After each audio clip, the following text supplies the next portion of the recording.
आज के वक्त में चाहे आप किसी भी सरकारी नौकरी पाने की कोशिश करें, आपको उसके एंट्रेंस एग्जाम क्लियर करने के लिए कड़ी तैयारी करनी पड़ती है। पर वही हम अगर पॉलिटिक्स की बात करें तो पॉलिटिशियंस को ऐसा कोई भी एग्जाम देने की तो छोड़ो, पढ़े लिखे होने की भी जरूरत नहीं पड़ती। तो क्या देश के मंत्रियों का काम इतना ही आसान है कि कोई मूर्ख इंसान भी वो कर सकता है? वेल, मुझे ऐसा नहीं लगता। फिर आखिर क्यों हमारे संविधान में मंत्रियों का मिनिमम एजुकेशनल क्वालिफिकेशन के बारे में कोई भी बात नहीं की गई? और आज के वक्त में हमें पढ़े लिखे नेता मंत्रियों की आखिर कितनी ही जरूरत है? वेल, इन्हीं सब सवालों का जवाब देने के लिए मैं सोमदीप, आपका दोस्त और होस्ट, आपका जैसे लेकर शुरू करता हूँ आज का video titled politicians education India's constitutional gap.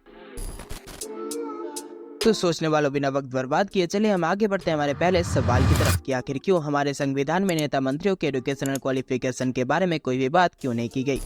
अब कुछ फैक्ट्स पर नजर डालिए। दरअसल जब हम लोगों को आज़ादी मिली थी तब हमारे देश में लिटरेसी रेट 16 से 18% के बीच थी। और यहाँ पर हम कोई बहुत पढ़े लिखे लोगों की बात नहीं कर रहे। 16 से 18% लोग सिर्फ और सिर्फ पढ़ और लिख सकते थे, यानी एक्चुअल में एडुकेटेड लोगों की संख्या बहुत ही ज्यादा कम थी। और तो और जो लोग हमारे देश को आज़ादी दिलवाने के लिए ब्रिटिश के खिलाफ लड़ाई करते थे उनमें से ज्यादातर लोग अपने पढ़ाई पर ध्यान नहीं दे पाते थे, जो कि बिल्कुल जाहिर सी बात है। तो ऐसे हालात में जब संविधान लिखा जा रहा था तब लोगों के एकेडमिक क्वालिफिकेशन की तरफ ध्यान देने के बजाय जिन लोगों को उस वक्त के भारतीय नागरिक ज्यादा एक्सेप्ट कर रहे थे उनको ही नेता मंत्री होने का मौका दिया गया। अब क्योंकि उस वक्त ज्यादा लोग हाईली क्वालिफाइड नहीं थे, इसीलिए अगर उस वक्त एजुकेशन को मैंडेटरी रखा जाता तो वो काबिल लोगों के लिए बिल्कुल भी अच्छा नहीं रहता। सो आई होप कि आप सबको आपके पहले सवाल का जवाब मिल चुका है।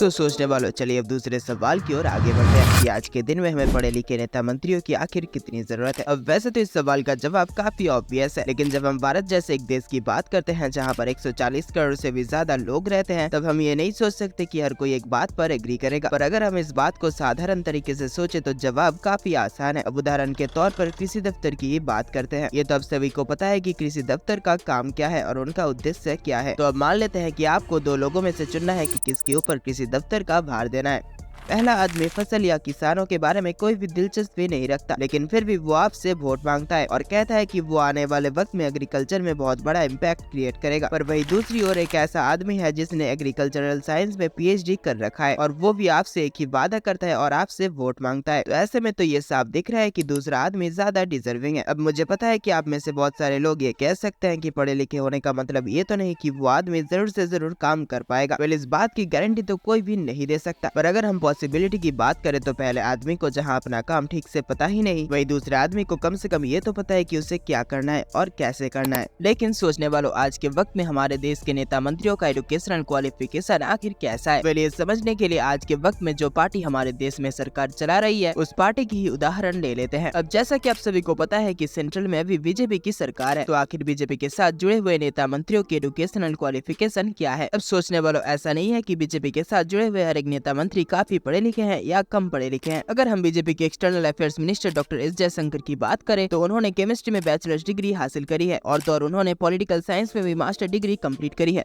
और उन्होंने इंटरनेशनल अफेयर्स में PhD भी करी है। पर वही दूसरी ओर बीजेपी की उमा भारती जो ड्रिंकिंग वाटर एंड सैनिटेशन की मिनिस्टर है, उनका एजुकेशनल क्वालिफिकेशन है सिर्फ और सिर्फ क्लास 5। और तो और स्मृति ईरानी जो की विमेन एंड चाइल्ड डेवलपमेंट की मिनिस्टर है, उनका एजुकेशनल क्वालिफिकेशन है BCom पार्ट 1। अब मैं ये नहीं कह रहा कि ये सभी अपने पोजीशन के लायक नहीं है, पर एक बात तो साफ है कि बीजेपी में कुछ ऐसे मिनिस्टर्स है जिनका एजुकेशनल क्वालिफिकेशन काफी लो है। अब मुझे पता है कि अगर हम यहाँ पर सिर्फ बीजेपी की ही बात करें तो ये वीडियो थोड़ा एक तरफा हो जाएगा, इसलिए चलिए अब बात करते हैं कांग्रेस की, जिसे बीजेपी का सबसे बड़ा कॉम्पिटिटर माना जाता है। सो अगर हम कांग्रेस की बात करें तो कांग्रेस के मनमोहन सिंह जी जो कि भारत के प्रधानमंत्री भी रह चुके हैं, उन्होंने इकोनॉमिक्स में PhD कंप्लीट करी है। लेकिन वहीं दूसरी ओर कांग्रेस के दिनसब पटेल जो कि पेट्रोलियम एंड नेचुरल गैस के मिनिस्टर रह चुके हैं, उनका क्वालिफिकेशन है सिर्फ और सिर्फ 10th पास। अब ये देखा जा सकता है कि नेता मंत्रियों का एजुकेशनल क्वालिफिकेशन किसी भी पार्टी में मैटर करता ही नहीं है। पर अगर हम बीजेपी और कांग्रेस के नेता मंत्रियों के एजुकेशनल क्वालिफिकेशन को कंपेयर करें तो उस हिसाब से कांग्रेस थोड़ा बहुत आगे रहेगा।